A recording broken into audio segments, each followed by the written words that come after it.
सुबह किचन। रुको रुको, ये ट्यूटोरियल में ऐसा तो बिल्कुल नहीं बताया था। किचन में धुआं सा उठ रहा था और प्लेट में रखा दिल के आकार का नाश्ता बुरी तरह टूट चुका था। ये दिल आखिर टूट कैसे गया?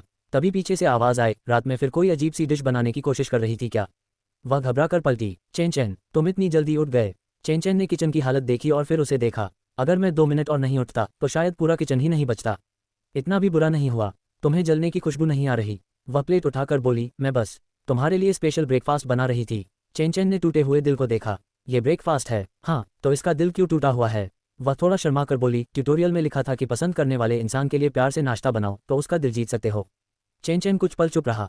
तो तुम मेरा दिल जीतने की कोशिश कर रही थी शायद, और नतीजा? वह प्लेट उसकी तरफ बढ़ाते हुए बोली, पहले खाकर बताओ।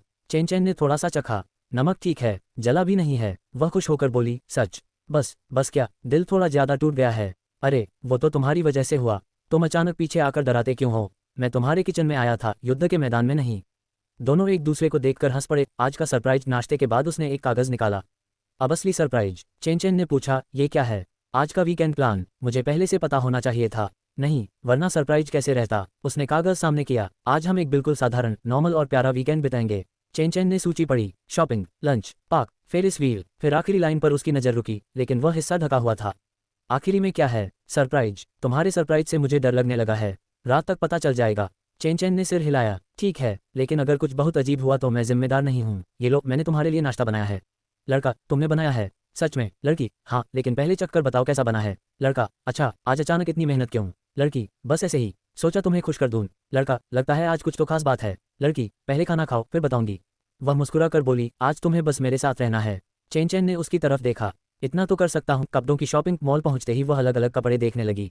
ये पहन कर देखो। नहीं, क्यों? बहुत अजीब है। तुम हमेशा इतने सीरियस क्यों रहते हो? क्योंकि कोई मुझे खरगोश के कान पहनाने की कोशिश कर रहा है। वह हंसते हुए बोली, लेकिन तुम पर बहुत प्यारे लगेंगे। दूसरा कपड़ा दो। ठीक है, ये वाला। कुछ देर बाद चेन चेन बाहर आया। वह उसे देखते ही कुछ पल के लिए चुप हो गई। चेन चेन ने पूछा, क्या हुआ? कुछ नहीं, अभी तो बहुत बोल रही थी। वह मुस्कुराई, अच्छे लग रहे हो। सिर्फ कपड़े अच्छे हैं? वह तुरंत बोली, हाँ कपड़े। चेन चेन हल्का सा मुस्कुराया, झूठ बोलना तुम्हें नहीं आता। वह शर्मा कर दूसरी तरफ देखने लगी। चलो, अब मेरी बारी है। कुछ देर बाद वह नए कपड़ों में बाहर आए। चेन चेन उसे देखकर कुछ पल शांत रहा। कैसी लग रही हूँ? अच्छी, बस बहुत अच्छी। वह मुस्कुराई, तुमने पहली बार मेरी तारीफ की है। मैंने कपड़ों की तारीफ की है। ठीक है, मैं मान लेती हूँ। लेकिन उसके चेहरे की मुस्कान बता रही थी कि वह चेन चेन की बात से खुश। चेन चेन, चलो आज साथ में झूला झूलते हैं। चेन चेन, पक्का करना है? दूसरा, बिल्कुल, आखिर कपल्स का वीकेंड हो और झूला न हो, ऐसा कैसे हो सकता है? चेन चेन, अरे उधर देखो, क्या वो वही रास्ता नहीं है जहाँ से हम पहले गुजरे थे? दूसरा, हाँ शायद वही है। चेन चेन, ऊपर से तो सब कितना छोटा छोटा दिखाई दे रहा है। दूसरा, हमारी लिस्ट का तीसरा काम भी पूरा हो गया। अब घर वापस चलें। चेन चेन, अभी थोड़ा इंतजार करो। दूसरा, क्यों? अब क्या बाकी है? चेन चेन, अभी हम सबसे ऊंची जगह पर नहीं पहुंचे हैं। दूसरा, मैंने सुना है कि जब झूला सबसे ऊंचे पॉइंट पर पहुंचता है तब अगर दो प्यार करने वाले एक दूसरे को किस करें तो वो हमेशा साथ रहते हैं। दूसरा, तुम्हें ये सब कौन सी लव कॉमिक पढ़कर पता चला? Open mouth smile. Ferris wheel धीरे धीरे आसमान की ओर बढ़ रहा था। नीचे शहर की रोशनियां छोटी छोटी चमकती बिंदुओं जैसी दिखाई दे रही थी। दोनों एक ही केबिन में बैठे थे और कुछ देर से खामोशी से बाहर का नजारा देख रहे थे। तभी चेन चेन ने धीमी आवाज में कहा, मैंने सुना है कि जब फेरिस व्हील सबसे ऊंचे पॉइंट पर पहुंचता है और दो प्यार करने वाले एक दूसरे को किस करते हैं तो दोनों हमेशा साथ रहते हैं। सामने बैठे चेन चेन ने उसकी बात सुनकर हल्की मुस्कान दी और पूछा, ये बात तुम्हें कौन सी लव कॉमिक ने बताई है? क्योंकि साफ कहूं तो इसका कोई वैज्ञानिक आधार नहीं है। वह मुस्कुराए और बोली, मुझे पता है कि ये वैज्ञानिक बात नहीं है, लेकिन कुछ चीज़ों को साबित करने के लिए विज्ञान की जरूरत नहीं होती। फेरिस व्हील अब और ऊपर जा रहा था। कुछ ही देर में दोनों सबसे ऊंचे पॉइंट पर पहुंचने वाले थे। उसने चेन चेन की तरफ देखा और धीरे से उसका नाम लिया। फिर बोली, देखो, हम बस अभी सबसे ऊपर पहुंचने वाले हैं। चेन चेन ने पूछा, फिर? वह थोड़ी झिझकी, फिर बोली, तो क्या तुम थोड़ी देर के लिए मुझसे दूर हटना बंद कर सकते हो?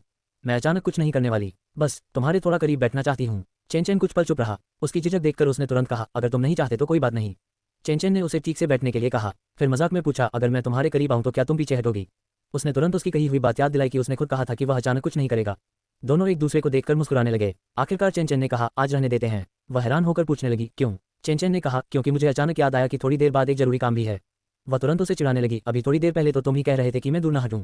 चेन चेन मुस्कुराया और बोला, मैंने बस अपना प्लान फिलहाल कैंसिल किया है। वह कुछ कहती उससे पहले उसका फोन बज उठा। फोन उसकी माँ का था। माँ ने पूछा कि क्या वह आज चेन चेन के साथ है। उसने हाँ कहा तो माँ ने तुरंत दोनों को रात के खाने के लिए घर बुला लिया। उसकी माँ ने बताया कि उसके पिता आज रात किसी जरूरी काम से बाहर गए हैं और घर का खाना लगभग तैयार है, इसलिए दोनों को ज्यादा सोचने की जरूरत नहीं है, बस सीधे घर जाना है। वह खुशी से चेन चेन की तरफ देखने लगी और बोली, मेरी माँ ने तुम्हें घर पर खाने के लिए बुलाया है। चेन चेन ने थोड़ी हैरानी से पूछा, अभी? उसने हंसते हुए कहा, हाँ अभी। चेन चेन ने फिर पूछा, तुम्हारे पिता भी घर पर हैं? फोन पर माँ ने उसकी झिझक समझते हुए कहा कि वह बहुत समय से चेन चेन से नहीं मिली है, बस घर का खाना खाने आना है, किसी बात को लेकर तनाव लेने की जरूरत नहीं है। चेन चेन ने आखिरकार हामी भर दी और कहा कि फिर उन्हें परेशानी नहीं होगी, वे दोनों जल्द ही घर पहुंचेंगे। फेरिस व्हील से नीचे उतरने के बाद दोनों घर की तरफ चल पड़े। रास्ते में चेंचन ने उसे देखकर कहा, तुम्हें ये सब पहले से पता था, है ना? वह तुरंत गर्व से बोली, बिल्कुल, मैं भविष्य का अनुमान लगाने में बहुत अच्छी हूँ। चेंचन ने पूछा, और क्या पता है? वह हंसकर बोली, मुझे ये भी पता है कि आगे चलकर तुम मुझे अपनी पत्नी कहोगे। चेंचन ने मुस्कुराते हुए कहा, पहले ये भविष्यवाणी करके देखो कि मैं तुम्हारा बॉयफ्रेंड कब बनूंगा। उसने बिना किसी झिझक के जवाब दिया, बहुत जल्द। चेंचन ने सिर हिलाते हुए कहा, तो लगता है तुम्हारी भविष्यवाणी ज्यादा भरोसेमंद नहीं है। लेकिन वह हार मानने वाली नहीं थी। उसने कहा, कोई बात नहीं, एक दिन मैं तुम्हें खुद अपनी मर्जी से मुझे पत्नी कहने पर मजबूर कर दूंगी।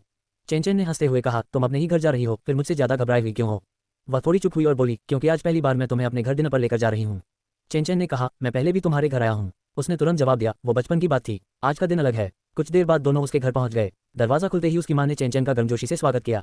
उन्होंने कहा, चेंचन अंदर आओ बेटा, तुम्हें बहुत समय बाद देखा है। चेंचन ने विनम्रता से उन्हें नमस्ते किया। मां ने तुरंत खाने की मेज की तरफ इशारा करते हुए कहा कि उन्होंने उसकी बेटी की पसंद का खाना बनाया है। फिर उन्होंने बताया कि कुछ चीज़ें ऐसी भी हैं जो उन्हें लगता है कि चेंचन को पसंद आएंगी। चेंचन ने धन्यवाद देते हुए कहा कि इतना सारा खाना बनाने की जरूरत नहीं थी, लेकिन माँ तो जैसे उसकी मेहमाननवाजी में कोई कमी नहीं छोड़ना चाहती थी। वह बार बार उसकी प्लेट में खाना डालती जा रही थी। ये देखकर बेटी ने शिकायत की, माँ आप चेंचन को बार बार खाना क्यों दे रही हो? उसके अपने हाथ हैं। माँ ने मजाक में कहा, आज आखिर कौन मेरा असली बच्चा है? वह तुरंत बोली, मैं आपकी बेटी हूँ। माँ हंसते हुए बोली, तुम तो मेरी अपनी बेटी हो, इसलिए मुझे पता है कि तुम्हें बिना किसी के परोसे भी 3 कटोरी खाना खाने में कोई परेशानी नहीं होगी। चेंचन अपनी हंसी रोक नहीं पाया। वह तुरंत उसे घूरकर बोली, हंसना मत। चेंचन ने मासूम बनकर कहा, मैं तो हंसी नहीं रहा। माँ ने कहा, तुम उसकी बात मत सुनो बेटा, तुम आराम से खाना खाओ। वह मुंह बनाकर बोली, इस घर में अब मेरी कोई जगह ही नहीं बची। चेंचन ने मजाक में कहा, कम से कम खाने की प्लेट तो तुम्हारी है। वह तुरंत बोली, तुम भी मुझे परेशान कर रहे हो। फिर वह ड्रिंक लेने के बहाने वहां से उठ गई। उसके जाते ही माँ ने चेंचन की तरफ देखा और धीरे से बात शुरू की। उन्होंने बताया कि उनकी बेटी बचपन से ही चेंचन के पीछे पीछे घूमती थी। बचपन में वह कहा करती थी कि बड़ी होकर चेंचन से शादी करेगी। उस समय सबको लगता था कि ये सिर्फ बच्चों की मासूम बातें हैं, लेकिन इतने साल बीतने के बाद भी उसकी बेटी के मन में शायद वही भावनाएं थीं। माँ ने आगे बताया कि उसके पिता को दोनों का इतना करीब आना ज़्यादा पसंद नहीं है। चेंचन थोड़ा गंभीर होकर पूछता है कि क्या उन्हें उससे कोई परेशानी है? माँ ने तुरंत कहा, ऐसा नहीं है, उन्हें नहीं लगता कि तुम बुरे हो, उन्हें बस डर है कि कहीं हमारी बेटी को भविष्य में चोट न पहुंचे। चेंचन ने उनकी बात को ध्यान से सुना और कहा कि वह उनकी चिंता समझता है। माँ ने फिर पूछा, लेकिन तुम वान वान के बारे में क्या सोचते हो? चेंचन कुछ देर चुप रहा, फिर उसने कहा, वो कभी किसी को मुझे मना करने का मौका ही नहीं देती। माँ मुस्कुरा दी और बोली, ये बात तो बिल्कुल सही है। चेंचन ने धीरे से कहा, लेकिन जब वो आसपास नहीं होती तो मुझे भी घर कुछ ज़्यादा ही शांत लगता है। माँ के चेहरे पर संतोष की मुस्कान आ गई। उन्होंने कहा, मेरे लिए तुम्हारी ये एक बात ही काफ़ी है। मैं तुमसे अभी कोई जवाब नहीं चाहती, बस इतना चाहती हूँ कि किसी डर या परेशानी की वजह से तुम जानबूझकर उसे खुद से दूर मत करना। चेंचन ने सिर हिलाकर कहा कि वह समझ गया है। तभी वान वान वापस आ गई। उसने दोनों को साथ बैठकर बातें करते देखा तो तुरंत पूछा, आप दोनों इतनी देर से क्या बात कर रहे हो? माँ ने हंसते हुए कहा, तुम्हारे बचपन की बातें। वान वान को कुछ शक हुआ। चेंचन ने उसे छेड़ते हुए कहा, हाँ, तुम्हारे बचपन के कुछ मजेदार राज पता चले हैं। वान वान तुरंत समझ गई कि दोनों मिलकर उसकी टांग खींच रहे हैं। वह शिकायत करने लगी कि दोनों मिलकर उसे परेशान कर रहे हैं। चेंचन ने मासूम बनकर कहा कि उसने तो कुछ कहा ही नहीं, लेकिन वान वान ने तुरंत पकड़ लिया कि वो मुस्कुरा रहा है। दोनों के बीच फिर हल्की नोकझोंक होने लगी। माँ ने हंसते हुए दोनों को शांत कराया और कहा कि अगर उन्होंने खाना नहीं खाया तो सब ठंडा हो जाएगा। कुछ देर बाद खाना खत्म हो गया। चेंचन ने माँ को धन्यवाद दिया और कहा कि खाना बहुत स्वादिष्ट था। माँ ने खुश होकर कहा कि अगर उसे खाना पसंद आया तो उन्हें भी खुशी हुई। अब चेंचन घर जाने के लिए उठने लगा, लेकिन वान वान ने उसका हाथ रोककर कहा, अभी मत जाओ, मेरे पास तुम्हें दिखाने के लिए कुछ है। चेंचन ने पूछा कि आखिर ऐसी कौन सी चीज़ है? वह मुस्कुराकर बोली कि अभी नहीं बताएगी। वह उसे अपने कमरे में ले गई। कमरे में पहुंचकर उसने एक पुराना सामान निकाला। चेंचन ने पूछा, इसमें क्या है? वान वान ने बताया कि इसमें उनके हाई स्कूल के दिनों से जुड़ी कुछ यादें हैं। उसने कहा कि वह ये सब उसे बहुत पहले दिखाना चाहती थी, लेकिन हमेशा सोचती रही कि इसके लिए कोई बेहतर मौका आएगा। चेंचन पुरानी चीज़ों को देखकर अपनी यादों में खोने ही वाला था कि अचानक बाहर से दरवाजा खुलने की आवाज़ आई। वान वान का चेहरा अचानक बदल गया। बाहर से उसके पिता की आवाज़ आई। वह घबराकर बोली, पापा वापस आ गए? चेंचन ने हैरानी से पूछा, लेकिन तुमने तो कहा था कि वो बाहर हैं। वान वान ने बताया कि उनकी मीटिंग अचानक कैंसिल हो गई थी और वह जल्दी घर वापस आ गए। अब दोनों के सामने मुश्किल खड़ी हो गई। वान वान ने घबराकर कहा कि उसके पिता अभी चेंचन को नहीं देख सकते। चेंचन ने पूछा, क्यों? वान वान ने कहा कि अगर उसके पिता को पता चल गया कि उसने उनकी गैरमौजूदगी में चेंचन को चुपके से घर बुलाया था तो वो उसे फिर से लंबे समय तक घर से बाहर जाने नहीं देंगे। चेंचन ने कहा कि वह बाहर जाकर खुद सब समझा देगा, लेकिन वान वान ने तुरंत उसे रोक दिया। उसने कहा कि अभी कमरे से बाहर निकलना मामला और बिगाड़ देगा। बाहर से उसके पिता ने पूछा, वान वान कहाँ है? माँ ने जवाब दिया कि शायद वो अपने कमरे में है। वान वान ने जल्दी से चेंचन को इशारा किया और कहा कि उसे कुछ देर छिपना पड़ेगा। चेंचन ने साफ मना कर दिया, लेकिन वान वान ने हाथ जोड़कर कहा, बस इस बार पापा के चले जाने तक इंतजार कर लो, उसके बाद मैं तुम्हें तुरंत बाहर निकाल दूंगी। चेंचन ने मजबूरी में हामी भर दी। वह कमरे में छिप गया और वान वान ने दरवाजा बंद कर दिया। बाहर से उसके पिता की आवाज़ लगातार सुनाई दे रही थी। वान वान खुद भी बहुत घबराई हुई थी, लेकिन उसने किसी तरह खुद को सामान्य दिखाने की कोशिश की। चेंचन ने मन ही मन सोचा कि आज का रोमांटिक वीकेंड आखिर किस तरह के मिशन में बदल गया है। कुछ देर पहले तक दोनों फेरिस व्हील की ऊंचाई और प्यार की बातें कर रहे थे, और अब वही लड़का उसके कमरे में छिपकर उसके पिता के जाने का इंतजार कर रहा था। उसे हल्की हंसी भी आ रही थी और थोड़ी चिंता भी। तभी दरवाजे के बाहर कदमों की आवाज़ आई। वान वान तुरंत सीधी खड़ी हो गई। उसके पिता ने दरवाजे के पास आकर पूछा कि वह कमरे में क्या कर रही है। वान वान ने किसी तरह अपनी घबराहट छिपाते हुए कहा कि वह बस अपना सामान ठीक कर रही है। कुछ पल के लिए कमरे में सन्नाटा छा गया। चेंचन को लगा कि अब शायद सब कुछ सामने आ जाएगा, लेकिन तभी उसके पिता दूसरी तरफ चले गए। वान वान ने राहत की सांस ली। वह धीरे से कमरे की तरफ देखकर मुस्कुराए। चेंचन ने भी धीरे से कहा, तुम्हारी वजह से आज मुझे समझ आ गया कि असली एडवेंचर क्या होता है। वान वान ने धीमी आवाज में कहा, पहले यहाँ से सुरक्षित निकलो, फिर शिकायत करना। चेंचेन ने कहा, आज का दिन मैं कभी नहीं भूलूंगा। वान वान ने मुस्कुराकर जवाब दिया, मैं भी नहीं, क्योंकि उनके लिए वो सिर्फ एक साधारण वीकेंड नहीं था। फेरिस व्हील की ऊंचाई से लेकर परिवार के साथ बिताए खाने तक और फिर अचानक शुरू हुए इस गुप्त मिशन तक, आज का हर पल उनकी यादों में हमेशा के लिए दर्ज हो चुका था।